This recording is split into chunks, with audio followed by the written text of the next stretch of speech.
Bastard, someone whose parents never married, something that is inferior, or someone who people do not like.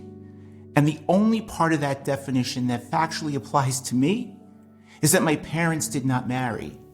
Yet the other two parts of that definition have been emotionally absorbed into my DNA. So as a result, I've had to work extra hard to make sure the thing that makes me so uncomfortable in my own skin doesn't become the thing that defines me. You see, I was born and immediately placed in the foster care system. Although by design, foster care is supposed to be a temporary situation, for people like me, it can be a life sentence. The unintentional trauma permeating through that system is simply not temporary. Right now, there are approximately 400,000 children in the foster care system in the United States, and 117,000 are waiting to be adopted. And those numbers do not account for the children who are free to be adopted but have given up on the institution that is supposed to be an entitlement of birth. Family. I, like many, have lived in several homes, have been threatened with unstable living conditions, endured episodes of physical and emotional abuse, had divorced parents, and even witnessed the attempted suicide of a parental figure. And none of those issues were any of the reasons I was placed in foster care. Those were all issues I experienced while in care. A system that, no matter how hard they tried, was never going to be able to offer me the stability that a child needs most. The system simply has no heartbeat, and yet seeks to decide for, dictate to, and distribute all the precious heartbeats of those trapped inside. It often removes us from our families, our friends, our kinfolk. It deconstructs our identities until all you become is what the system has made you believe you are. Instead of love and security, it reinforces our new inheritance. Increased financial instability, increased housing instability, lack of consistent education, low self-esteem, identity issues, depression, anxiety, self-blame, guilt, feeling unwanted, a lack of hope, all because I didn't belong to someone.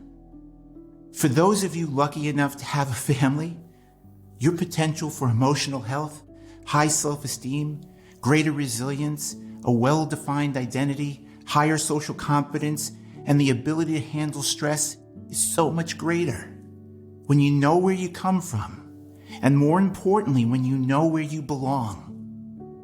Your potential for growth is limitless. Luckily for me, my life's path crossed with a teacher and coach who took the time and effort to see me. He gave me messages contrary to those I was receiving at home, contrary to the messages from society, and certainly contrary to the messages that I was creating in my own mind. All I can say is that whatever fate was watching over me, it gave me the courage to believe in him. And there it was. The shift from believing in no one to believing in him to believing in myself because he believed in me.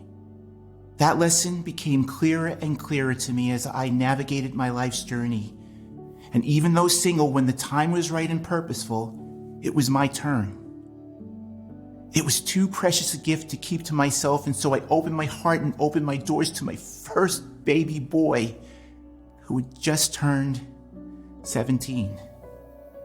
Xavier arrived, and all the things I knew I wanted as a child I saw live out in him. I was addicted, in love with love, and filled with the power of what hope provides. Jonathan arrived at 14, followed by Ronnie, who was 13. Then came Carmel, who was 20, and then Cameron, then Sincere, who were both 12, followed by John, and then Trenton, who were both 17. 8 young heartbeats released from the system that held them captive. Now they were free to belong to something that was uniquely theirs. We as strangers freely decided that we were more than the sum of our experiences, and what we needed more than anything was to be family. Now, none of this erased any of our experiences, good or bad, and it hasn't always been easy.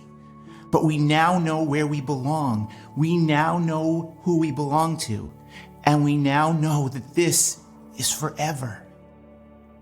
We also know that no law guardian, no foster care stipend, no independent living program, no judge, or no rotating caseworkers can take the place of the voices of the people who will always be there. People that will hold our hands no matter what, that will cry because they feel our pain, that will stay awake all night just hoping that we all are okay. We'll fight for you, we'll fight with you, tell you the truth, that love you. Family, and only family, is what saved us all.